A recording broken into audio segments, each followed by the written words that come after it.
우리 옆에 있는 분들과 함께 인사했으면 좋겠습니다. 주의 사랑으로 사랑합니다. 축복합니다.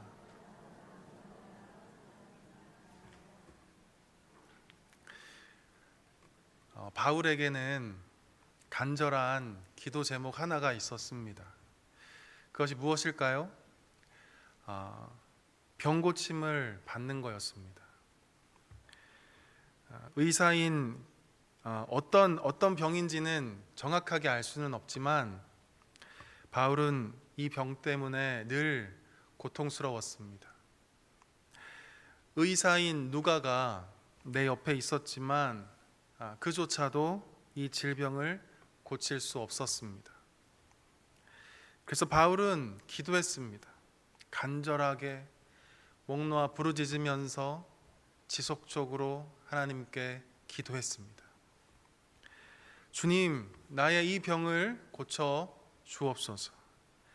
나의 이 연약함 때문에 하나님의 영광이 가리워지지 않도록, 나의 이 병약함 때문에 하나님의 사역이 제한받지 않도록 주님, 내 육체의 가시를 제거하여 주옵소서. 바울은 기대했을 거예요. 혈류증 여인이 깨끗하게 고침을 받은 것처럼 38년 된 병자가 모든 병마로부터 치유를 받은 것처럼 그 자신도 하나님이 회복시켜 주실 거라고 아마 기대했을 것입니다. 그런데 이게 웬일입니까? 하나님의 뜻은 바울의 기대와 완전히 달랐습니다. 하나님의 계획은 바울의 생각과 전혀 일치하지 않았습니다. 우리 9절 말씀 한번 다 같이 다시 한번 읽어볼까요? 9절입니다. 시작. 나에게 이르시기를 내 은혜가 내게 족하도다. 이는 내 능력이 약한 데서 온전하여 짐이라 하신지라. 그러므로 도리어 크게 기뻐함으로 나의 여러 약한 것들에 대하여 자랑하리니 이는 그리스도의 능력이 내게 머물게 하려 함이라. 아멘. 내 질병을 고쳐달라는 이 바울을 향해서 주님은 이렇게 응답합니다. 내 은혜가, 하나님의 은혜가 너에게 족하도다 라고 말씀합니다.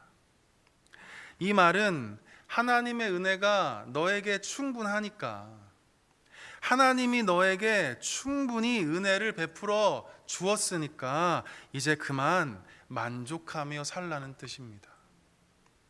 예수 믿는 자를 죽이려고 혈안이었던 너를 구원하여 주시고, 그것도 모자라 그리스도의 복음을 전하는 사도로 세워주셨으니 그 은혜에 감사하고 만족하라는 것입니다. 보다 더 단순하게 말씀드리자면 지금 질병으로 고통 중인 삶을 받아들이라는 겁니다. 질병으로 인해 때로는 힘들고 때로는 괴롭다 할지라도 그 병든 몸을 받아들이고 지금에 만족하며 살라는 겁니다. 사랑하는 성도 여러분, 바울이 얼마나 고통스러웠으면 하나님께 간절히 기도했겠습니까? 이 질병 때문에 얼마나 괴로웠으면 하나님께 계속해서 매달렸겠습니까? 그런데 고쳐주시기는커녕 지금에 만족하며 살라니, 바울 입장에서는 하나님이 참 야속해 보일 수도 있었을 것 같습니다.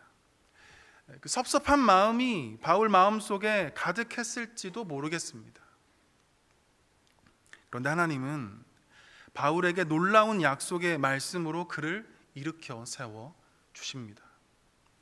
왜 나의 질병을 고쳐주지 않고 지금을 만족하며 살아가는 것이 왜 나에게 유익한 삶이 될 수 있는지 그 이유를 하나님께서 설명해 주신 것입니다. 이는 내 능력이 약한 데서 온전하여 짐이라 라고 하나님께서 말씀하셨습니다. 하나님의 능력이 약한 데서 온전하여지기 때문에 너의 질병을 고쳐주지 않은 거라고 지금 하나님께서 설명해 주고 있는 것입니다. 이 말씀이 무슨 뜻일까요? 나의 약함을 인정하고 강하신 하나님을 의지해라. 그리하면 하나님의 능력이 약한 너를 통해서 드러나게 될 것이다 라는 말씀입니다. 육체적인 고통이 너를 짓누를 때마다 나는 부족한 사람이구나, 나는 정말 연약한 사람이구나 라고 인정하고 그 겸손한 마음으로 날마다 주님을 의지해라. 그리하면 하나님의 그 권능이 병든 너를 통해서 나타나게 된다는 것입니다. 이것이 바로 바울의 병을 고쳐주지 않고 지금에 만족하며 살라는 하나님의 뜻이었습니다. 여기에 두 부류의 사람이 있다고 가정해 보았으면 좋겠습니다. 평생 건강하게 살다가 그만 질병에 걸려서 고통 중에 있는 두 명의 사람이 있었습니다. 한 사람은 왜 하필 나에게 이런 질병을 주냐면서 하나님을 원망하고 그래서 믿음의 자리로부터 서서히 멀어지기 시작했습니다. 그런데 다른 한 사람은 건강했던 몸이 한순간에 망가지자 하나님을 찾기 시작했습니다. 더욱 하나님을 의지하고 붙들었습니다. 어떤 사람이 복 있는 사람일까요? 한 번 더 생각해 보았으면 좋겠습니다. 똑같은 질병으로 고통 중에 있었는데 한 명은 주님의 은혜로 고침을 받았습니다. 그런데 한 명은 고침을 받지 못했습니다. 안타깝게도 고침을 받은 사람은 하나님의 은혜를 저버리고 주님을 떠났습니다. 반면에 고침을 받지 못한 사람은 그럼에도 불구하고 하나님을 끝까지 의지하였습니다. 어떤 사람이 복 있는 사람일까요? 병에 걸렸든지 안 걸렸든지, 고침을 받았든지 안 받았든지 어떤 형편과 처지에서도 주님을 의지하는 자가 복 있는 사람입니다. 갑작스런 질병이 나의 삶에 찾아온다 할지라도 주님을 의지하는 사람, 간절히 기도했지만 주님이 질병을 고쳐주지 않는다 할지라도 더욱 주님을 의지하는 사람, 나의 기대와 바램대로 하나님께서 이루어주지 않는다 할지라도 끝까지 주님을 의지하는 사람, 바로 그런 사람이 복 있는 사람입니다. 하나님이 바울에게 기대한 것이 무엇일까요? 질병을 고쳐주지 않는 그 하나님을 원망하며 주님을 떠나는 바울을 하나님이 기대했던 것은 아닐 것입니다. 평생 짊어지고 있어야 하는 그 질병으로 인해서 자신의 약함을 날마다 인정하고 그래서 강하신 하나님을 매일같이 의지하며 살아가는 바울, 바로 이것을 하나님께서는 기대했을 것입니다. 우리가 잘 아는 베드로에게 치명적인 약점이 있었죠. 그는 예수님을 배반한 이력이 있었습니다. 비록 부활하신 예수님께서 그를 용서해 주셨지만 아마도 베드로는 예수님을 저주하고 부인했던 그 자신의 그 흑역사를 이 가슴 한구석에 감추고 있었을 것입니다. 문득 생각나지 않았을까요? 지워버리고 싶은데 지워지지 않는 그 수치스러운 기억들이 끊임없이 베드로를 괴롭히고 있었는지 모르겠습니다. 그런데 그가 어떻게 하나님이 귀하게 사용하시는 사도가 될 수 있었던 것일까? 모르긴 몰라도 베드로는 자신의 약점을 하나님을 의지하는 수단으로 사용했을 것입니다. 수치스러운 과거가 떠올랐을 때 자신의 약함을 인정하고 더욱 강하신 하나님 앞으로 나아갔을 것입니다. 배신했던 자신의 과거가 지금 현재의 나를 괴롭힐 때마다 겸손히 주님을 의지하며 더욱 견고한 믿음을 달라고 그렇게 날마다 부르짖으며 기도했을 것입니다. 자신의 약함을 통해서 더욱 하나님을 의지했던 것입니다. 다윗에게도 정말 뼈아픈 실수가 하나 있었습니다. 충성스러운 장군 우리아를 죽이고 그의 아내를 자신의 처로 삼은 일이었습니다. 다윗은 분명 회개하고 죄 용서함을 받았지만 이 일로 인해서 다윗은 하나님의 엄청난 그 징계를 경험해야만 했습니다. 그는 남은 여생 동안 자신의 어두웠던 흔적들이 때때로 생각나곤 했을 것입니다. 잠깐 그 사탄 마귀의 쓰임에 놀아났던 그 자신의 치욕스러운 그때의 일들이 문득 수면 위로 떠올랐을 것입니다. 그러나 그가 위대한 이스라엘의 왕이 될 수 있었던 이유는 자신의 약함을 알고 늘 하나님을 의지하며 살았다는 것입니다. 다윗에게 있었던 치명적인 약점들, 그것이 자신을 후회하게 만들고 깊은 우울로 빠져들게 만들었을지 몰라도 그는 그것을 재로 삼아서 하나님께 더욱 나아갔을 것입니다. 밤마다 눈물로 침상을 띄우면서까지 그는 자신의 약함을 통해 강하신 하나님을 날마다 의지하며 살았던 것입니다. 사랑하는 성도 여러분, 저와 여러분에게도 분명 약함이 있을 줄 압니다. 누군가는 바울처럼 치명적인 질병일 수 있습니다. 누군가는 가슴 아픈 결혼 생활의 실패일 수 있습니다.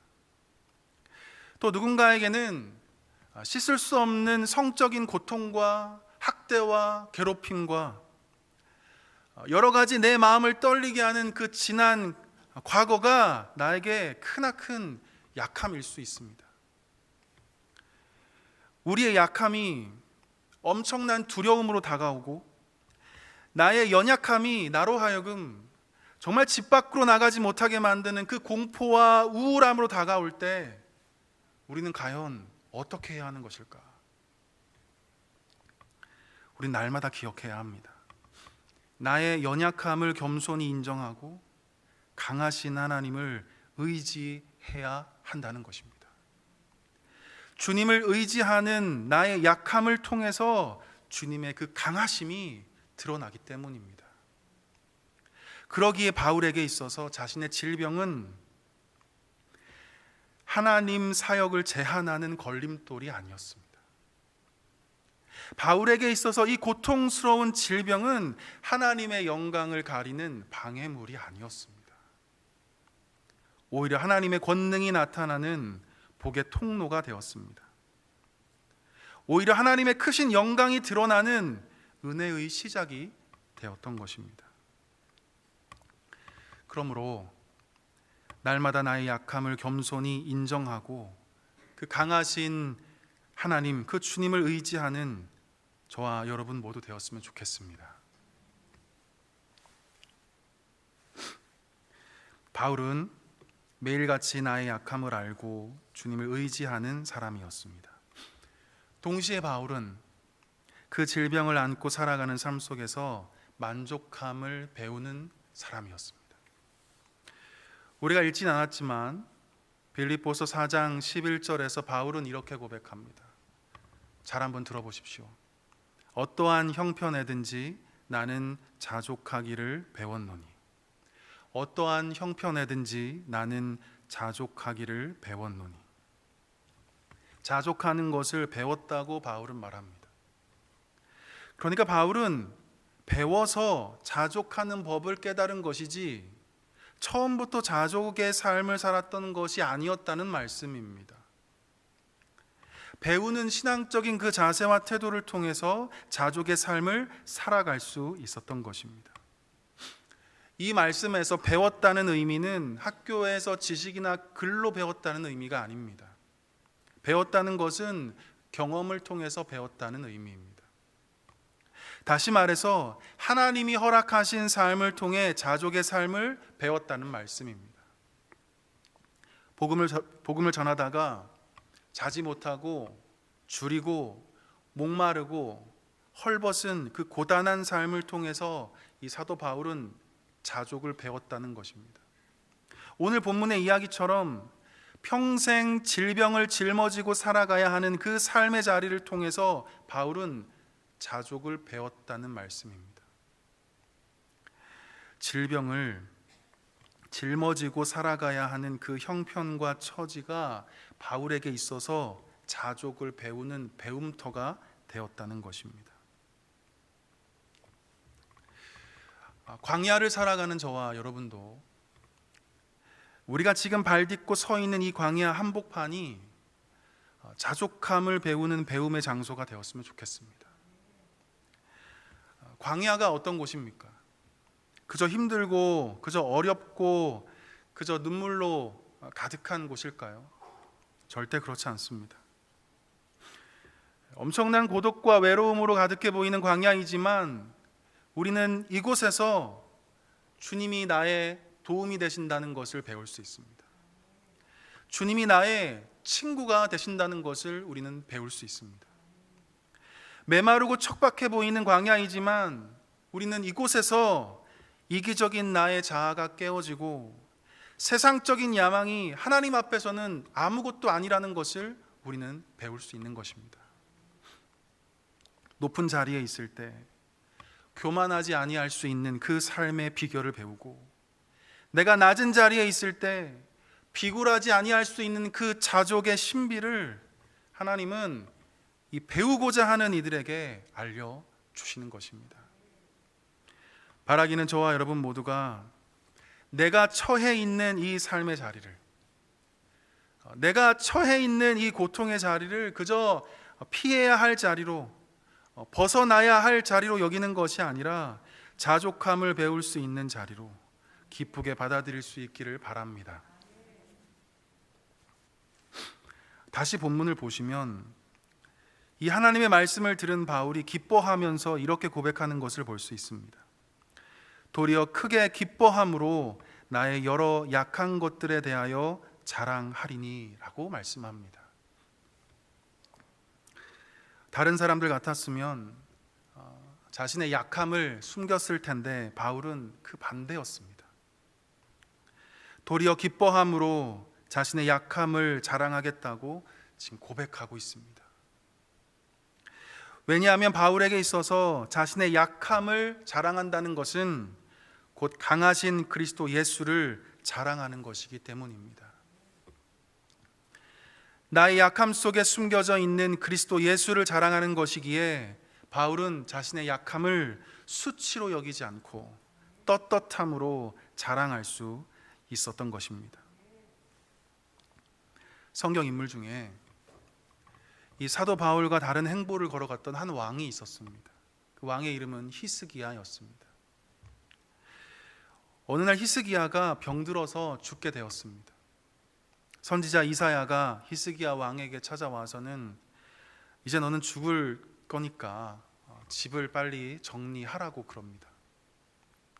그러자 히스기야가 전심으로 주님 앞에 기도하기 시작했습니다.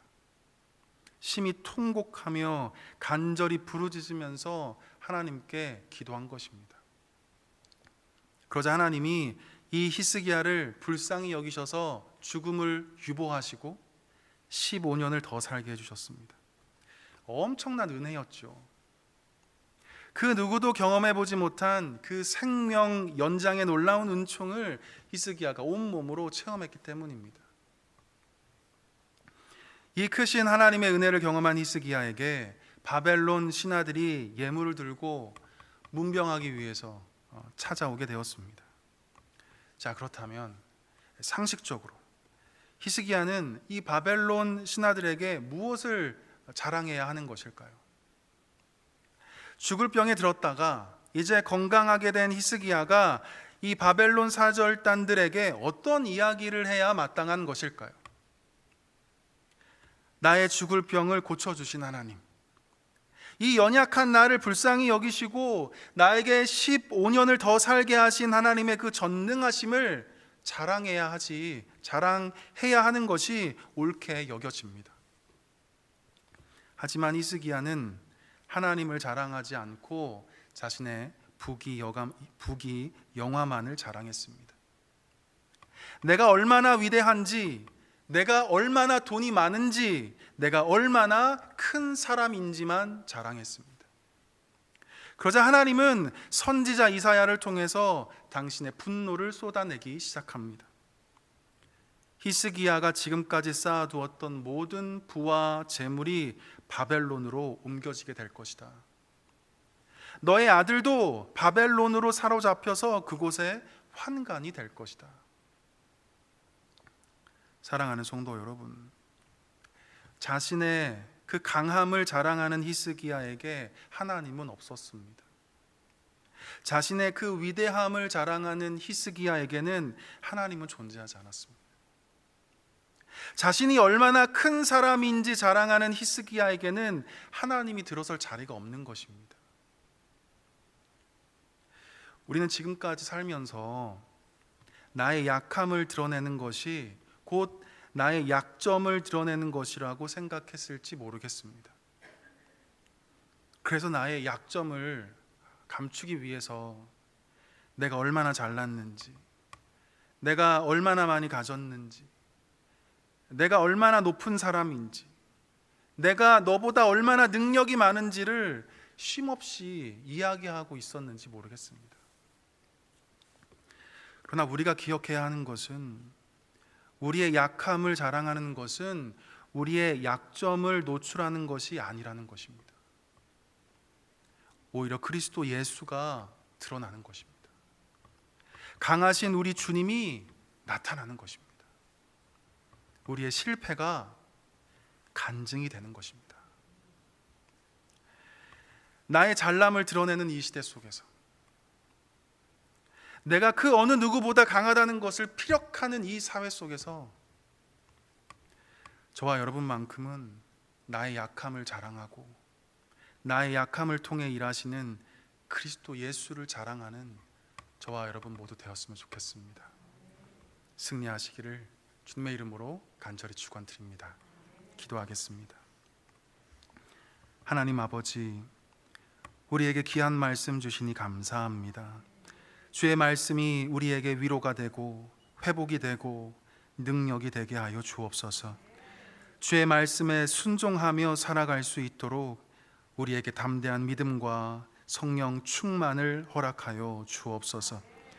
이제 우리가 주께 기도하며 나아갈 때 성령 안에서 기도하게 하시고 주님과의 친밀한 만남이 우리 가운데 가득하게 하여 주옵소서. 예수님의 이름으로 간절히 기도드리옵나이다. 아멘.